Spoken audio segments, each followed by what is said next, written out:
नमस्कार, टाइम महाराष्ट्रामध्ये स्वागत आहे। माझ्यासोबत शिवसेनेच्या प्रवक्त्या शीतल म्हात्रे ताई आहेत। ताई, काय सांगाल?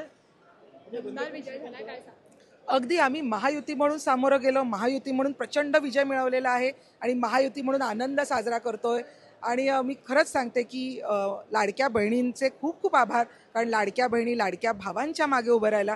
त्याच्यामुळे आमची इच्छा आहे की आमचा लाडका भाऊ एकनाथ भाऊ हा परत एकदा मुख्यमंत्री बनला पाहिजे, कारण तरच हा लाडक्या बहिणींनी केलेल्या मतदानाला न्याय दिल्यासारखं होईल। नक्कीच तुम्ही म्हणतायत की एकनाथ शिंदे परत मुख्यमंत्री व्हायला पाहिजे, परंतु प्रत्येक पक्षाच्या कार्यकर्त्यांचा हा आहे की देवेंद्र फडणवीस यांनी देखील हवं। नेमकं काय आता पुढे काय होईल?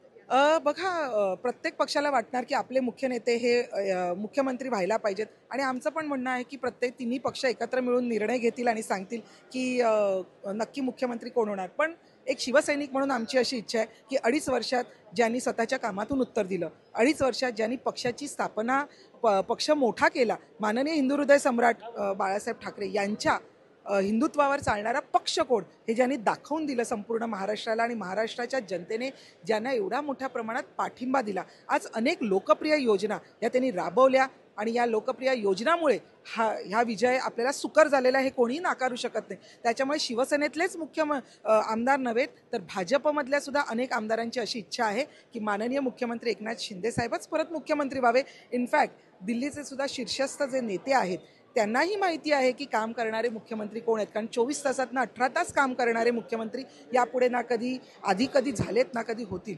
एक सर्वसामान्य चेहरा, वर्षावर सर्वसामान्यांना एंट्री, सगळ्यांना एकत्रित घेऊन चालणारे मुख्यमंत्री, सगळ्यांना मदत करणारे मुख्यमंत्री, लाडक्या बहिणींचा लाडका भाऊ, शेतकऱ्यांना मदत करणारे, असे सर्व समाजातली घटकांना आपलेसे वाटणारा हा चेहरा आहे। त्याच्यामुळे हेच परत मुख्यमंत्री होतील, आणि सर्वानुमते यांच्याच गळ्यात शिंदे साहेबांच्याच गळ्यात मुख्यमंत्रीपदाची हार म्हणजे त्यांच्या गळ्यात हार पडेल याची आम्हाला खात्री आहे।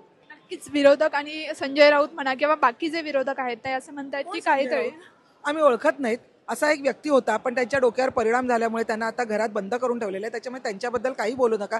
त्यांना आता बोलण्याच्या पलीकडे पुढचे 5 वर्ष काहीही हातात राहिलेलं नाही। त्यांना जे बोलायचं ते बोलू द्या। इनफॅक्ट त्यांच्या बोलण्यामुळे आम्हाला विजय मिळालेला आहे, आमची मतं वाढलेली आहेत असं आम्हाला खात्री वाटते, कारण ते जेवढे बोलत होते, जिथे जिथे जाऊन बोलत होते, तिथे तिथे त्यांच्या सीट्स पडलेल्या आहेत। त्याच्यामुळे त्यांच्या डोक्यावर त्यांचा मानसिक संतुलन बिघडलेलं आहे याची आम्हाला खात्री झालेली आहे। लाडकी बहीण योजना सक्सेसफुल झाली आहे, एक हे तो सेफेचा नारा सक्सेस झाला, काय सांगा?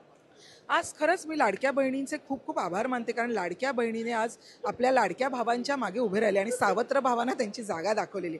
आज महिलांचा टक्का जो मोठ्या प्रमाणात वाढला, जवळजवळ 6% महिला मतदार हे जास्त मतदान केलेलं आहे। यामध्ये कुठल्याही जाती धर्म हे न बघता फक्त महिलांनी आपल्या भावाच्या मागे उभं राहण्याचा प्रयत्न केला आहे। मग त्यामध्ये सर्व जातीच्या महिला होत्या, सर्व धर्माच्या महिला होत्या। मला वाटतं हे यश आहे माननीय मुख्यमंत्री एकनाथ शिंदे साहेब आणि त्यांच्याबरोबर आमच्या महायुतीच्या सर्वजणांचं।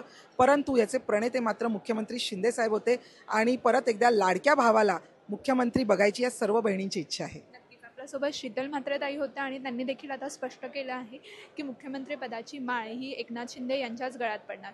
या संबंधातल्या प्रत्येक अपडेट्स आम्ही तुमच्यापर्यंत पोहोचवत राहू। गायत्री घुगे, ताज।